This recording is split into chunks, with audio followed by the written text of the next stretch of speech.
팔레스타인 무장단체 하마스의 기습 이렇게 공격으로 민간인들의 희생에 잇따르면서 국제사회와 주변 레바논의 무장정파 헤즈볼라의 공격으로 2명이 숨지다 이스라엘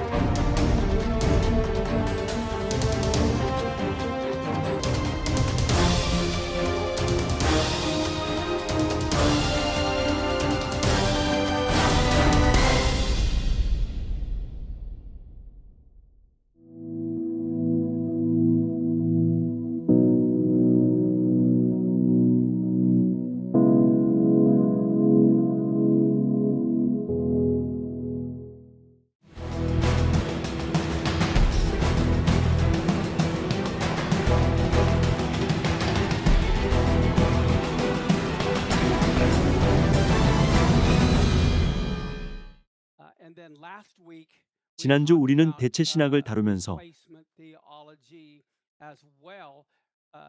사마리아인으로부터 시작된 대체 신학의 역사를 일부 보았습니다. 사마리아인은 처음으로 대체 신학을 가르친 민족이죠. 자, 이 사진을 왜 띄웠는지 궁금하실 것 같은데요. 이게 무엇일까요?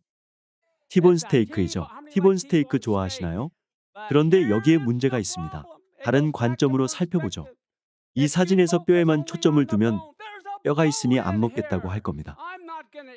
여기에 분명히 뼈가 보이는데 어떻게 먹을 수 있냐고 안 먹을 거라고 하는 거죠. 하지만 그건 그 사람의 문제이고 저는 주변에 있는 고기를 먹을 겁니다. 이게 바로 사람들이 신학을 바라보는 관점이죠. 사람들은 유대교에 뼈가 있다고 그와 관련된 모든 것을 거부합니다. 그런데 뼈는 유대교뿐만 아니라 기독교 안에도 무수히 많죠. 마치 가시가 많은 잉어 같습니다. 뼈가 무척 많죠. 그래서 우리는 뼈를 발라낼 방법을 알아야 합니다. 뼈는 모든 종교에 다 있죠. 중요한 것은 뼈에만 집중하지 않는 것입니다. 뼈는 유대교에도 있고 기독교에도 있지만 우리가 정말 봐야 할 것은 고기입니다. 유대교와 기독교에도 모두 고기가 있습니다. 로마서 9장에서 11장을 기억하시나요?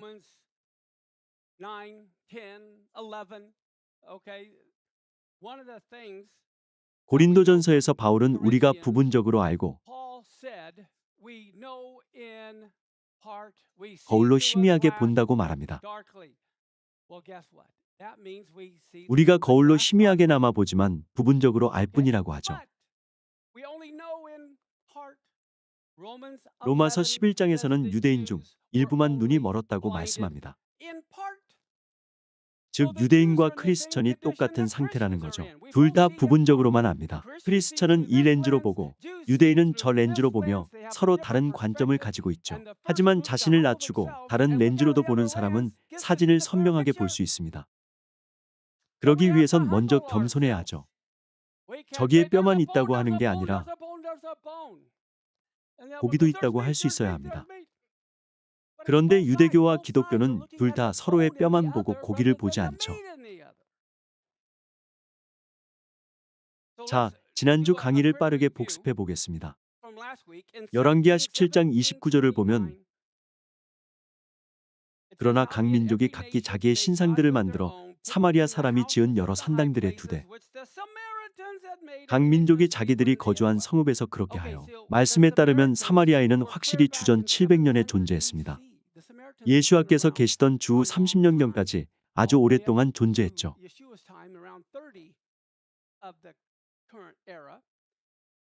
사마리아인이 생겨난 계기를 보면 아수르가 북이스라엘을 장악한 뒤 이스라엘인을 다른 나라들로 옮기고 다른 나라 사람들을 이스라엘로 옮겼는데 이주민들이 이스라엘의 하나님을 예배하는 법을 몰라서 사자에게 잡아먹히자 이스라엘인 몇 명을 다시 보내서 이 땅에 하나님을 따르는 법을 가르쳐달라고 요청했죠. 당시 사람들은 나라마다 섬겨야 할 신이 있다고 생각했거든요. 아시는지 모르겠지만 요한은 에베소에서 살았습니다. 자, 지도를 보죠. 여기에 튀르키예가 있습니다. 노란 선을 기준으로 유럽과 아시아가 나뉘죠. 많은 분이 작년에 저와 함께 튀르키예에 있는 7교회를 방문했고 빌립보, 아테네, 고린도에도 갔습니다. 이 지역을 전부 돌았죠. 요한복음 19장 26절부터 27절을 보면 십자가에 달린 예수아가 요한을 바라보십니다. 예수께서 자기의 어머니와 사랑하는 제자가 곁에 서 있는 것을 보시고 자기 어머니께 말씀하시되 여자여 보소서 아들이니이다 하시고 또 그 제자에게 이르시되 보라 내 어머니라 하신대 그때부터 그 제자가 자기 집에 모시니라. 아시다시피 당시에는 여성에게 어떠한 권리도 없었습니다. 여성이 곤경에 처했을 때 돌봐줄 사람이 없었죠. 그래서 예수와는 요한에게 어머니를 맡기셨습니다. 그리고 이후 어떤 일이 있었냐면 헤롯 아그리빠가 제자들을 죽이기 시작했습니다. 그래서 요한은 이주를 결심하고 에베소로 이동했죠. 에베소에서 살았습니다. 그리고 요한이 누구를 데려갔을까요? 마리아 또는 미리암이죠. 우리가 에베소에 갔을 때 호텔에서 찍은 사진입니다. 고층에서 찍은 거죠. 에베소는 이런 모습입니다. 그리고 이곳에서 순례객 약 20명이 침례를 받았죠. 사도 바울도 이곳에서 침례를 주었습니다. 모두 성령으로 충만해져서 나왔죠. 정말 즐겁게 보냈습니다. 사도 요한은 미리암 또는 마리아를 에베소로 데리고 왔습니다. 스데반이 돌에 맞아 죽고 야고보가 참수당한 후에요. 주 37년부터 48년경의 일이죠.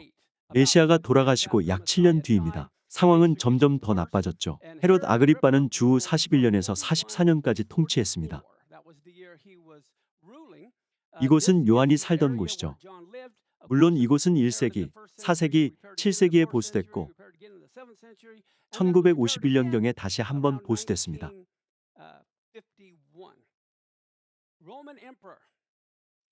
41년에서 54년까지 재위한 로마 황제 글라우디오 가이사는 자기 아내에게 독살당했습니다. 아들을 황제로 올리기 위해서였죠. 그래서 아내가 남편을 죽이고 아들을 황제로 세웠습니다. 글라우디오 다음으로 우리가 잘 아는 네로가 재위했습니다. 글라우디오 가이사의 아내가 낳은 아들인 네로가 로마 황제가 됐죠. 네로는 어머니가 남편을 죽여 황위에 오른 후 무엇을 했을까요? 어머니를 죽였습니다. 그리고 주전 68년까지 로마 황제로서 다스렸죠. 다음에는 베스파시아누스가 69년부터 79년까지 재위했습니다. 68년에서 69년까지 3년 동안 3명의 로마 황제가 가장 높은 곳에 서기 위해 계속 서로를 죽이려 했죠. 그러다 베스파시아누스가 69년부터 79년까지 재위했습니다. 기억하실지 모르겠지만 주전 70년에 성전이 무너졌죠. 베스파시아누스에게는 티투스라는 아들이 있었고 티투스는 다음 황제가 되어 79년부터 81년까지 재위했습니다. 전부 1세기에 일어난 일들이죠. 유대의 왕은 누구였나요? 헤롯 아그리빠 1세였죠. 글라우디오 가이사가 41년에 왕으로 임명했습니다. 글라우디오 자신이 로마 황제가 된 해에 성경에 나오는 헤롯 아그리빠를 왕으로 세웠고 41년에서 44년까지 다스렸죠. 아그리빠는 요한의 형제 야고보를 참수했습니다. 그래서 요한은 에베소로 이주하기로 결심했죠. 아그리빠가 형제 야고보를 참수한 것을 보고 떠났습니다. 또 아그리빠는 베드로를 감옥에 가뒀고 요한은 결국 에베소로 옮겨갔죠. 그리고 헤롯 아그리빠는 가이사랴에서 벌레에게 먹혀 죽었습니다. 말씀에 나오죠. 이제 네로가 등장하는데 네로는 자기 어머니의 사형을 명하고 고작 16살에 통치를 시작했습니다. 그리고 30살이 된 68년에 자살했죠. 64년에 로마가 화재로 잿더미가 됐는데 로마가 불타는 동안 네로가 수금을 연주했다는 말이 있습니다. 사실인지는 확실하지 않지만요. 어쨌든 네로는 어머니를 죽이고 16살에 로마 황제가 됐습니다. 그리고 로마 대화제가 일어나고 4년 뒤 30살의 자살로 생을 마감했죠. 그런데 64년 로마가 불에 탔을 때 이 화재에 대한 비난의 화살이 성도들에게 날아들었습니다. 그래서 성도들은 로마를 떠나야 했죠. 67년 메시아닉 유대인들은 요르단 북부 지역인 펠라로 피난했습니다.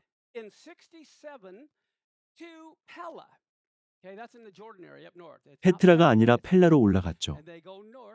그리고 아시다시피 예루살렘은 70년에 무너졌습니다. 또 메시아닉 유대인들이 도망친 이유가 복음서에 나오는데 예루살렘이 군대들에 에워싸이는 것을 보거든 당장 도망가라고 했죠. 그래서 그들은 예루살렘이 무너지기 3년 전에 떠났습니다. 이것이 문제가 되기도 했죠. 로마 군대와 싸우던 유대인들은 메시아닉 유대인의 도움을 받았습니다. 그런데 그냥 떠나버린 거죠. 이 사실은 서로를 향한 완고한 태도를 낳았습니다. 정통 유대인은 전쟁 중에 피난한 메시아닉 유대인을 좋아하지 않았죠. 성전이 무너진 70년 아비벌 9일에 유대인 120만 명이 죽었다고 합니다.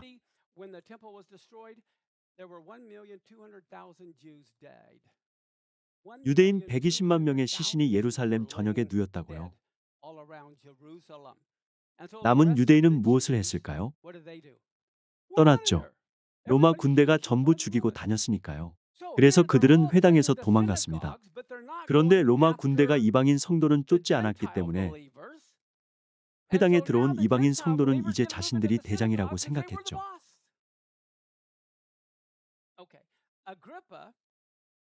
헤롯 아그리빠는 글라우디오 황제에 의해 41년의 왕으로 세워졌습니다. 자신을 자랑스러운 유대인이라고 칭하던 헤롯은 유대 지역 사람들 사이에서 굉장히 인기가 많았죠. 유대 지역에 사는 정통 유대인은 헤롯 아그리빠를 아주 좋아했습니다. 헤롯이 메시아닉 유대인을 죽였기 때문이죠. 사도행전 12장 1절에서 3절을 보면 그때 헤롯 왕이 손을 들어 교회 중에서 몇 사람을 해하려 하여 요한의 형제 야고보를 칼로 죽이니 유대인들이 이 일을 기뻐하는 것을 보고 베드로도 잡으려 할세. 때는 무교절 기간이라 무교절 때 일어난 거죠. 헤롯 아그리빠의 할아버지는 헤롯 대왕인데 헤롯 대왕의 아내 중에는 마카베오 가문 사람인 마리암이 있었습니다. 마카베오 가문의 공주였죠. 사실 아그리빠는 태어난 것 자체가 기적이라고 할 수 있는데 헤롯 대왕이 아내 마리암과 그 집안 사람들을 거의 다 죽였기 때문입니다. 마카베오 가문이 에서의 후손에게 위협을 가한다고 느꼈거든요. 헤롯 대왕은 에돔 출신, 곧 에서의 후손이었죠. 가이사 아구스도는 이런 말을 하기도 했습니다. 헤롯의 아들이 될 바에 헤롯의 돼지가 되는 게 낫다. 헤롯은 코셔를 지켰기 때문에 돼지는 죽이지 않아도 자기 아들은 죽일 수 있었죠. 하지만 헤롯 대왕의 잔인함 속에서도 아그리빠는 살아남았습니다. 이제 디모데후서 4장 22절을 보죠. 에베소 사람들의 교회의 첫 번째 감독으로 임명받은 디모데에게 보내는 두 번째 서신을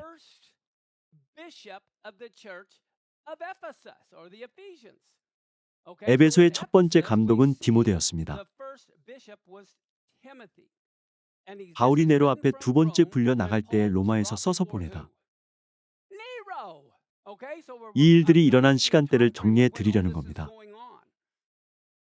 요한이 반모섬으로 추방된 것을 기억하시나요?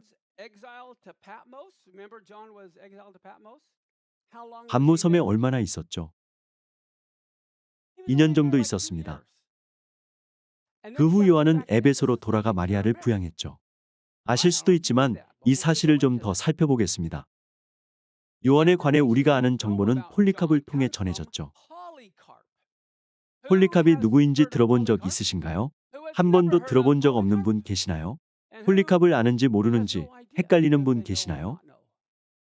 손을 올리시는 분들이 없네요. 폴리캅은 제가 여러분을 아는 것처럼 사도 요한과 알고 지내는 사이였습니다.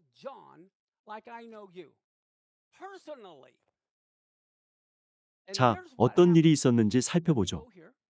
여기를 보면 티투스는 79년에서 81년까지 재위했습니다. 몇 년밖에 안 되죠. 티투스는 베스파시아누스의 아들이었습니다.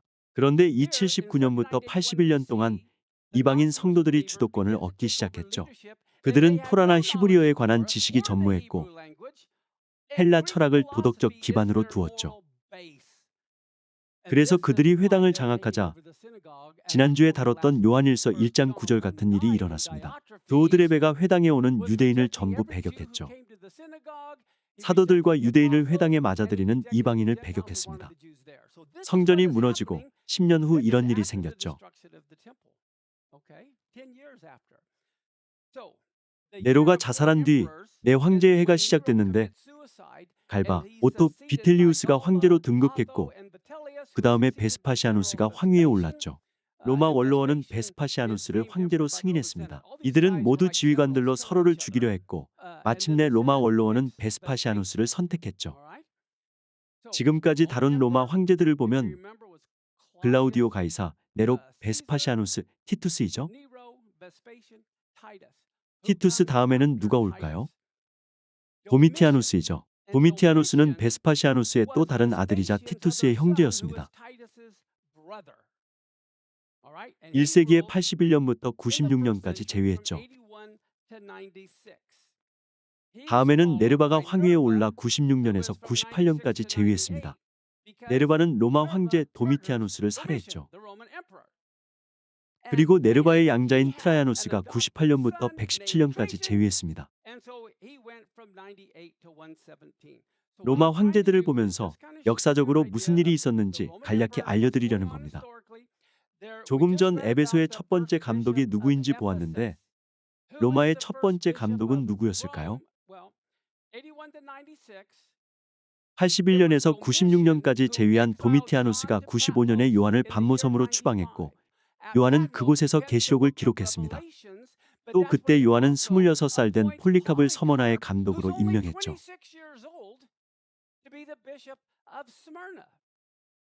폴리캅이 서머나의 감독으로 섬겼던 시기에 로마에서는 클레멘트가 88년에서 97년까지 감독으로 섬겼습니다.